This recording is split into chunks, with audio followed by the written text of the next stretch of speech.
Ladies and gentlemen, welcome to my testing video and review for the railgun. In this one, we're going to go over a couple of scenarios of where I would personally think the railgun is going to be used in, going over player damage, vehicle damage, and the whole 9 yards to give you a good idea of what the railgun is going to be like. Spoiler alert, it's pretty darn good.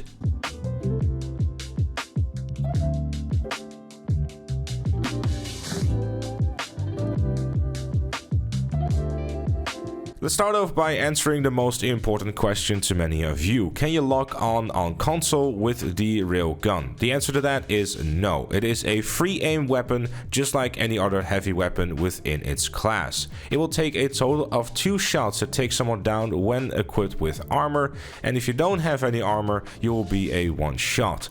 Mind you, if you do wear armor, there is always ragdolling involved, so you will obviously be going down and be easy to follow up with another shot. If you are a BST user, you'll be taking 3 shots to take down, and the same thing will apply if you are using armor. Though, having said that, if you are using armor while also using BST, it will change slightly where you will have a little bit health left after the second shot. Again, ragdolling is a thing, and the reload speed of the railgun is fast enough where you can actually follow up a shot while your enemy player is still down on the ground. Ballistic armor I felt was something worthwhile testing as well. It takes a total of 12 shots to take someone down in ballistic armor, but let's be honest about this. Who uses this? And if you're using this against someone with ballistic armor, they're not ragdolling, they have a minigun, they're probably gonna kill you.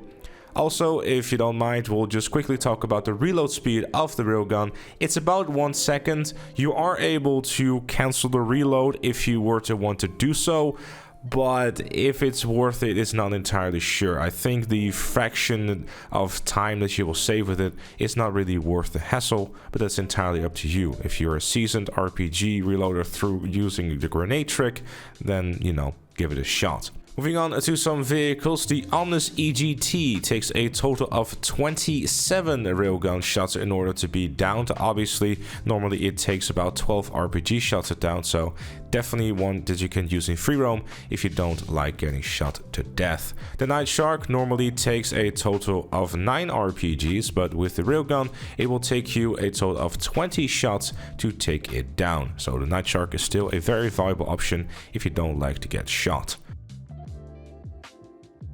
The Laser and/or Hydra takes 1 shot to be down, even if they are flying up in the air, and the Akuma takes a total of 6 shots, with the 5th shot being the one that will kill the engine.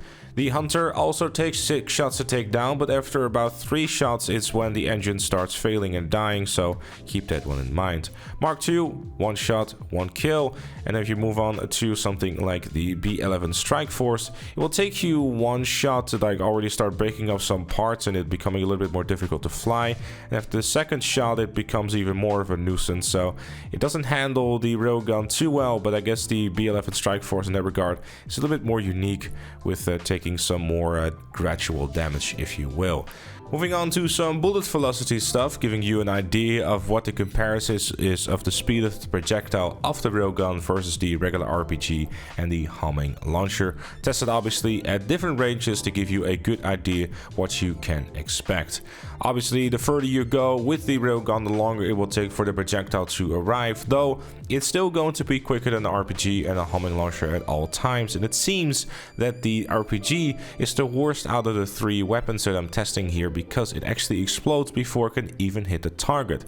Whereas the railgun and the homing launcher do not seem to have that kind of issue. The reason I'm saying that is because in order for me to figure out how far the range of the railgun actually is, I had to kind of find the edge to where my object that I was trying to shoot actually despawned. So as long as you can see the target, you can still hit it with your railgun. Having said that, obviously, the further you go away, the worse the bullet velocity becomes and the more difficult the target becomes to hit. So keep that one in mind. Mind you, having said that, compared to an RPG and a homing launcher, it is definitely the superior option. But there's obviously some other caveats to it as well. So in conclusion, the railgun to me seems like the gun that you would want to use when someone is flying away from you or heading towards you head on. At least that's for me when it felt like it was most consistent and it felt the best to use. Mind you, I'm not a seasoned veteran when it comes to PvP in GTA Online. I'm sure there's many of you who have much better ideas of how precisely the velocities and that sort of stuff work within the game, and in those people's hands, and those people who are wanting to put the time into the railgun and figure out how exactly they should pre-aim the jet or anything that is like strafing left and right and is kind of passing them, it will be a very big menace against those jets and helicopters. The gun has great potential for those who are willing to put the time in and getting to know the weapon. However, there is one major flaw to the railgun, and that's very simple. It's just a one shot until you have to reload, and then you have a second to basically get away again. And that second, if you're in a jet or a helicopter and are also capable of doing maneuvers to avoid shots from the railgun, you're most likely going to be able to outmaneuver it pretty easily. Especially, I believe, if you're on console, that might become a little bit difficult because you are rather limited to how much you can do with that. At least that's my assumption. You're more than welcome to disagree with it.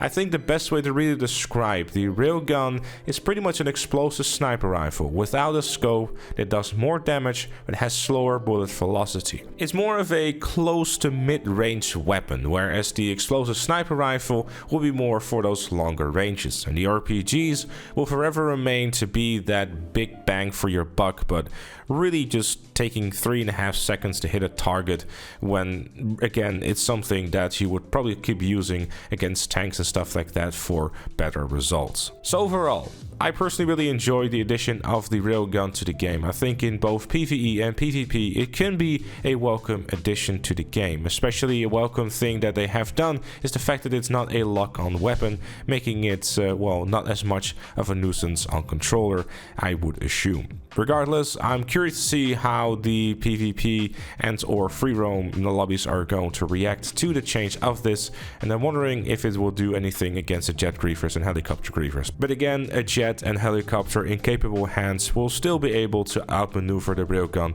I would personally assume. It should definitely bring for some interesting battles. But those are just some of my thoughts, opinions, and the testing. I hope you enjoyed it. If you did, leave it a like, subscribe for more, and if you like what you see on that channel, consider becoming a member like Chloe, KFC Chicken, Not Fatigue, and GTA Plus. Thank you again for watching, and I'll see you all later.